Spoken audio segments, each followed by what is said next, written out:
ఆనాడు ఈ భూముల్లో వాళ్ళు దున్నుకుంటే ఈ పోడు భూములు పోరు భూములుగా మారినాయి. ఆనాడు ఈ పోరు భూముల్లో పోరాటం చేసిన గిరిజనులను బేడీలు వేసి జైలుకు పంపించిన చరిత్ర గత ప్రభుత్వానిదైతే ఈనాడు అదే భూముల్లో సోలార్ పవర్ ప్లాంట్లు పెట్టి వాళ్లకు మంచి తోటలు పెట్టి మంచి పంటలు పండే ఫలాలను ఇచ్చే భూములుగా మార్చి ఈ రోజు ఆ గిరిజనులు ఆత్మగౌరవంతో బ్రతికే విధంగా ఇందిరా సౌర గిరి జల విధానాన్ని ఈ రోజు ప్రవేశపెట్టడం జరిగింది. అయితే మా ఉప ముఖ్యమంత్రి గారికి నాదొక సూచన. ఈ ఇందిరా సౌర గిరి జల వనరుల అంటే పలకడానికి మాకు కొంచెం కష్టంగా ఉంది. ఇందిరా సోలార్ గిరి జల విధానం అనే కింద మార్చండి. సౌర అనే బదులు కంటే సోలార్ అని పెడితే మా వాళ్ళకు అల్కగా అర్థమవుతుంది, మేము అల్కగా మాట్లాడడానికి ఉంటుందని వారికి నేను విజ్ఞప్తి చేస్తున్నా. అదేవిధంగా మిత్రులారా, ఇవాళ అక్కడ ఆడబిడ్డలతో మాట్లాడినా, మా చెంచు ఆడబిడ్డలతో మాట్లాడుతున్నప్పుడు నాకు ఆశ్చర్యం కలిగింది. సమాజం పట్ల వాళ్ళకున్న అవగాహన, సమాజంలో జరుగుతున్న అభివృద్ధిని ఈరోజు అక్కడ అలివేలు అనే అమ్మాయితో మాట్లాడినా, ఆ అమ్మాయి ట్రైనింగ్కి వెళ్ళింది, తోటల పెంపకాల గురించి అవగాహన కల్పించుకుంది, అధికారులతో మాట్లాడింది, ఇతర ప్రాంతాలలో జరుగుతున్న తోటల పెంపకాలలో తీసుకుంటున్న జాగ్రత్తల గురించి ఆ అమ్మాయికి అవగాహన కలిగింది. అందుకే ఈరోజు నేను కలెక్టర్ గారికి ఆదేశాలు ఇచ్చిన, ఎవరైతే ఈ గిరిజన ప్రాంతాలలో ఉన్న ఆడబిడ్డలు ఈ తోటల పెంపకంలో కానీ సోలారు విద్యుత్తు మోటార్లు పెట్టుకోవడంలో కానీ అదేవిధంగా వాళ్ళ ఇంటికి సోలారు విద్యుత్తు పెట్టుకోవడానికి అవసరమైన ప్రణాళికలు అవగాహన కల్పించడానికి వాళ్ళకు అవకాశం ఇచ్చండి, వాళ్ళను అచ్చంపేట నలుమూలలో తిప్పండి అని చెప్పి నేను కలెక్టర్ గారికి ఆదేశాలు ఇచ్చిన. అదేవిధంగా ఇవాళ అక్కడ అధికారులతోనే మాట్లాడినా. ఈరోజు మనము కరెంటు ఒకప్పుడు మోటార్లు కాలిపోవడము, ట్రాన్స్ఫార్మర్లు పేలిపోవడం చూసినాం. ఈనాడు కరెంటు నిరంతరాయంగా వచ్చినా ఈరోజు ఆ విద్యుత్తు తడిసి భారమై ఈరోజు రైతులకు కావలసిన విధంగా ఆ విద్యుత్తును వాడుకోలేని పరిస్థితి ఉంది.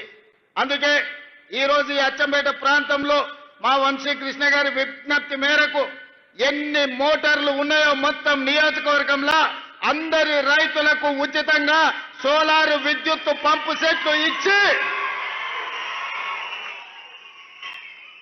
ఈ వేదిక మీద నుంచి తెలంగాణ ప్రజలందరికీ నేను ఒక విజ్ఞప్తి చేయదలుచుకున్నా.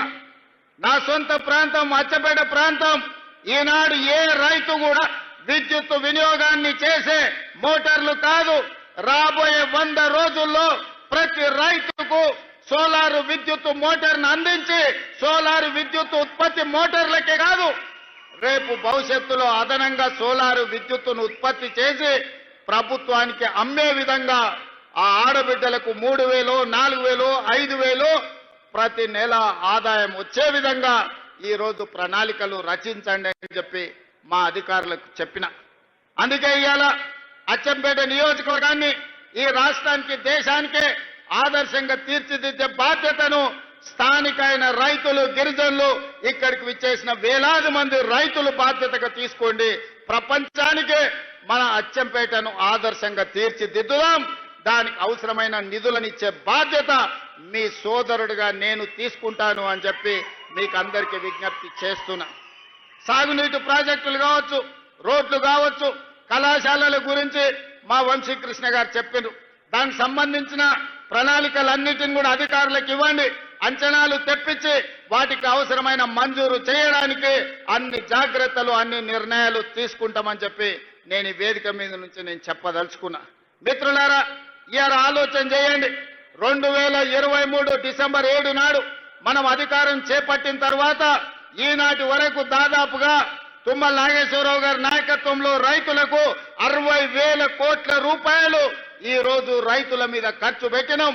అందులో 21,000 కోట్ల రూపాయలు రైతు రుణమాఫీలోనే ఖర్చు పెట్టినాం. రైతు భరోసా కావచ్చు, రైతు రుణమాఫీ కావచ్చు. అదేవిధంగా ఒకనాడు పంట పండిస్తే మీరు ఒరేసుకుంటే ఉరేసుకున్నట్టే అని ఆనాటి ముఖ్యమంత్రి గారు మాట్లాడినారు, మీకు అందరికీ తెలుసు. కానీ ఆయన మాత్రం ఆయన ఫామ్ హౌస్లో 150 ఎకరాలలో ఒరేసుకొని 4,200 క్వింటాలు అమ్ముకున్నాడు. సరే, దొరగారి పంట పొలంలో మరి బంగారం పండిందేమో నాకైతే తెలియదు, కానీ పేదలు పండించిన వడ్లు కొనను అన్నాడు.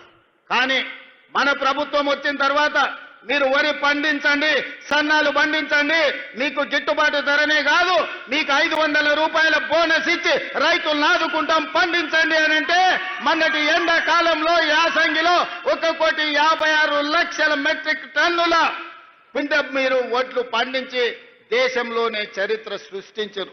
ఈసారి వానకాలంలో కూడా అత్యధికంగా 1,35,00,000 మెట్రిక్ టన్నుల వడ్లు ఉత్పత్తి చేసి దేశంలోనే అత్యధికంగా ఈ సంవత్సరంలో దాదాపుగా 2,80,00,000 పైచలకు లక్షల క్వింటాళ్ల వడ్లు మీరు పండించారు.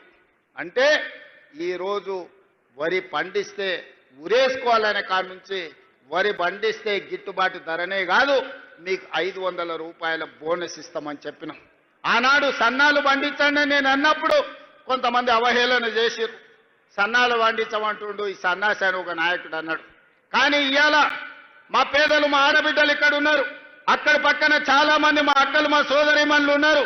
వాళ్ళని నాకు కొంచెం దూరంగా కూర్చోబెట్టారు. కానీ నేను వాళ్ళందరినీ చూస్తున్నా. మా అక్కలందరూ చేయొద్దండి, అక్క మీకు సన్న బియ్యం వచ్చినాయా రాలేదా, ఇవాళ సన్న బియ్యం ద్వారా మీ పిల్లలకు మంచి అన్నం వండి పెడుతుండ్రా లేదా, మీ ఇంటాయనకు 3 పూటల భోజనం పెడుతుండ్రా లేదా ఒక్కసారి చెప్పండి. ఇవాళ మా అక్కల ఆడబిడ్డల కళ్ళల్లో సంతోషం చూడండి. ఆయల్లా రేషన్ షాపులో పోతే బియ్యం తెచ్చుకుంటే బర్రెలకు దానా కింద వాడేది, లేకపోతే రేషన్ షాపోడే కిలోకు 10 రూపాయలు మనకిచ్చి వాడే కొనుక్కునేది. కానీ ఇవాళ ఉత్తమ్ కుమార్ రెడ్డి గారి మంత్రిగా ఈరోజు సన్న బియ్యం ప్రతి పేదవాడికి అందించడం ద్వారా బుక్కెడు బువ్వ ఇవాళ సన్న బియ్యంతో మనం తింటున్నాం. మేమందరం మీకు ఇవ్వడం కాదు, పేదవాళ్ళ ఇళ్లలో నేను, మా ఉప ముఖ్యమంత్రి గారు, మా వ్యవసాయ శాఖ మంత్రి గారు, మా సాగునీటి పారుదల శాఖ మంత్రి గారు, ప్రతి మంత్రి, మా రెవెన్యూ మంత్రి గారు ఇండ్లల్లో పేదవాళ్ళ ఇంటికి వెళ్ళి వాళ్ళు వండిన సన్న బియ్యం మేము తినొచ్చిన మాట వాస్తవం కాదా? ఆయల్లో సన్నాలు వండియబట్టి ఈనాడు పేదలకందరికీ ఈరోజు సన్న బియ్యం ఇవ్వడం ద్వారా ఈరోజు రేషన్ బియ్యం మనము ఆత్మ గౌరవాన్ని పెంచే విధంగా అవి వండుకొని తింటున్నాము అని అంటే రైతులు పండించే సన్న బియ్యం మళ్ళీ రైతులకే మీరు వడ్లు పండిస్తే వాటిని బియ్యంగా మార్చి మళ్ళీ పేదలకే సన్న బియ్యం అందిస్తున్నాం. ఈ ప్రభుత్వం మీకు రైతులకు ఉచిత కరెంట్ ఇవ్వడమే కాదు, ప్రతి పేదవాడి ఇంటికి 50 లక్షల పేదలకు 200 యూనిట్లు ఈనాడు ఉచితంగా ఉచిత విద్యుత్ ఇస్తున్న మాట నిజం కాదా? పేదలకందరికీ ఇవాళ 3,10,00,000 మందికి సన్న బియ్యాన్ని రాష్ట్ర ప్రభుత్వం అందిస్తున్న మాట వాస్తవం కాదా? ఇవాళ మా ఆడబిడ్డలు మా అక్కలిడికి వచ్చారు. మా మంత్రి పొన్నం ప్రభాకర్ గారు వేదిక మీద ఉన్నారు. మహాలక్ష్మి పథకం ద్వారా మా ఆడబిడ్డలకు ఆర్టీసీ బస్సుల్లో ఉచిత ప్రయాణం అందించినాం.